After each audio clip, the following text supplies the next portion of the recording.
કે જે 10 વર્ષથી વધારે જે પુત્રવધુ એમના સાસરિયામાં એક છત નીચે રહેતી હોય અને સાસુ અને પુત્રવધુના સંબંધો સારા હોય તો એવી પુત્રવધુઓને ઓળખીને એમને આદર્શ પુત્રવધુ તરીકે સન્માન આપવામાં આવે।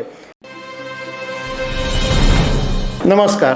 પાટીદાર સમાજ એવો છે કે જે હંમેશા કંઈક ને કંઈક નવી કેડી કંડારતો રહે છે।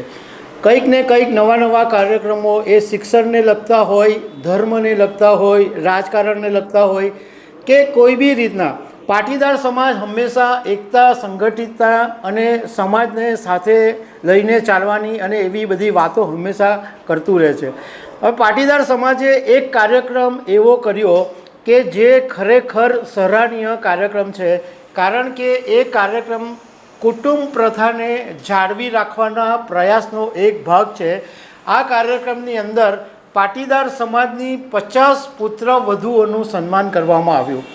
તો આના વિશે હું તમારી સાથે વાત કરીશ।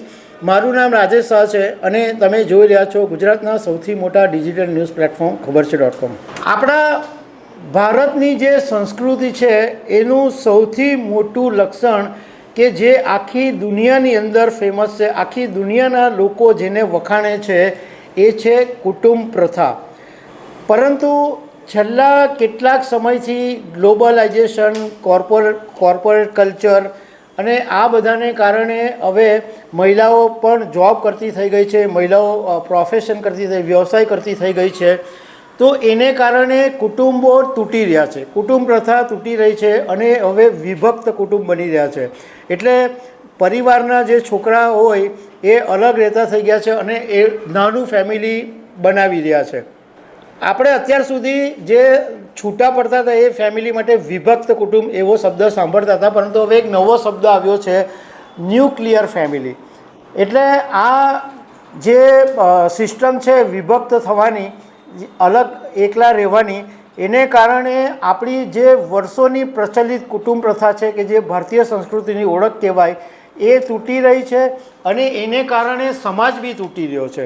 આ એક બહુ જ મોટી સમસ્યા છે, કારણ કે આ જો કુટુંબ પ્રથાને નહીં બચાવવામાં આવે તો આ જે સંસ્કૃતિ છે એનું આખું સ્વરૂપ જ કદાચ ભવિષ્યની અંદર બદલાઈ રહે। કારણ કે એકલા રહેવાનો જે કન્સેપ્ટ છે એ પશ્ચિમી દેશનો કન્સેપ્ટ છે, પશ્ચિમી દેશની સંસ્કૃતિ છે। ત્યાં આગળ પેરેન્ટ્સ હોય એ એના છોકરાને કોલેજ સુધી કે મોટા થાય એને પછી છૂટો કરી દે અને એ એની લાઈફ એની રીતે જીવે। પરંતુ આપણે ત્યાં એવું નથી। આપણે ત્યાં વર્ષોથી સંયુક્ત કુટુંબમાં બધા લોકો રહે, દાદા એની અંદર એટલા બધા પ્રોબ્લેમો ક્યારે સોલ્વ થઈ જાય એ કોઈને ખબર નથી પડતી। એ સંયુક્ત કુટુંબનો સૌથી મોટો ફાયદો છે। બીજું કે દાદા દાદી ઘરમાં હોય તો નાના જે સંતાનો હોય એમને એટલી બધી સ્ટોરીઓ સાંભળવા મળે, દાદા દાદીઓ એટલું પ્રેમથી વાત કરે, એને કારણે બાળકનું જે માનસિક ડેવલપમેન્ટ છે, માનસિક વિકાસ છે એમાં બહુ મોટો ફરક પહેલાં પડતો હતો। પરંતુ હવે આખી સિચ્યુએશન બદલાઈ ગઈ છે। મા બાપ જોબ કરતા હોય, બાળક ઘરમાં એકલું રહેતું હોય, બાળક એકલું વિચારીને ઘણી વખત માનસિક રોગનો ભોગ બી બની જતો હોય છે। આવી બધી પણ સમસ્યા ઊભી થાય છે। સંયુક્ત કુટુંબની અંદર એક માણસ વધારે કમાતો, એક માણસ ઓછું કમાતો હોય તો બધું સચવાઈ જાય।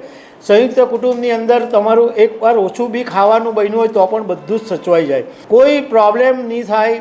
તમે સંયુક્ત કુટુંબમાં રહેતા હોય તો તમને કોઈ મોટો પ્રોબ્લેમ બી આવવું જાય તો આખું ફેમિલી તમારી સાથે આવીને ઊભું રહી જાય તો તમારો જે પાવર છે મતલબમાં તમે સ્ટ્રોંગ થઈ જાઓ કે તમને એવું ફીલ થાય કે તમારી સાથે તમારું આખું પરિવાર ઊભેલું છે। હવે આ જ વાતને પાટીદાર સમાજે છે એ બહુ સારી રીતના ઓળખીને આ એક કાર્યક્રમ કર્યો। અમદાવાદની અંદર રહેતા જામજોધપુર પાટીદાર સમાજના લોકો છે એ દર વખતે દિવાળી પછી એક સ્નેહ મિલન સમારંભ રાખે અને બધા દિવાળીમાં એકબીજાને શુભેચ્છા આપે અને મળે ને એવો બધો કાર્યક્રમ દર વર્ષે થાય। આ વખતે આ જામજોધપુર સમાજે એવું નક્કી કર્યું કે આપણે દર વખતે ખાલી શુભેચ્છા આપીને કે હેપી ન્યૂ યર કરીને છૂટા પડી જઈએ, એના કરતાં કંઈક એવું કરીએ કે જેનાથી સમાજને ફાયદો થાય। તો એવું નક્કી કરવામાં આવ્યું કે એક એવું ઓળખાણ આપણે કરીએ કે જે 10 વર્ષથી વધારે જે પુત્રવધુ એમના સાસરિયામાં એક છત નીચે રહેતી હોય અને સાસુ અને પુત્રવધુના સંબંધો સારા હોય તો એવી પુત્રવધુઓને ઓળખીને એમને આદર્શ પુત્રવધુ તરીકે સન્માન આપવામાં આવે. આના માટે એમની પાસે 100 અરજીઓ આવી હતી. એમાંથી આ સમાજના લોકોએ જાતે તપાસ કરીને 50 પુત્રવધુઓને પસંદ કરી અને એક કાર્યક્રમની અંદર આ 50 પુત્રવધુઓને સન્માન કરવામાં આવ્યું અને એમ કહેવામાં આવ્યું કે અત્યાર સુધી જે પુત્રવધુ છે એને જે પ્રમાણે એ કામ તો કરે જ છે ઘરનું, પરંતુ એને જે પ્રમાણે સન્માન મળવું જોઈએ, જે પ્રમાણે એને એપ્રિસિએશન મળવું જોઈએ એ મળતું નથી.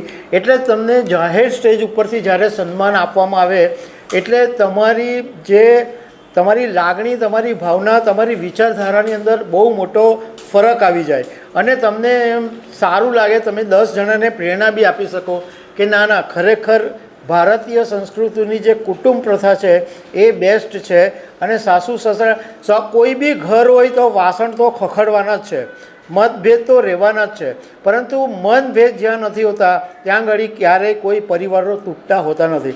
પણ આ પાટીદાર સમાજનું આ પગલું ખરેખર પ્રશંસનીય છે કે કમસે કમ આપણી જે વર્ષોની કુટુંબ પ્રથા છે એ જીવતી તો રહેશે.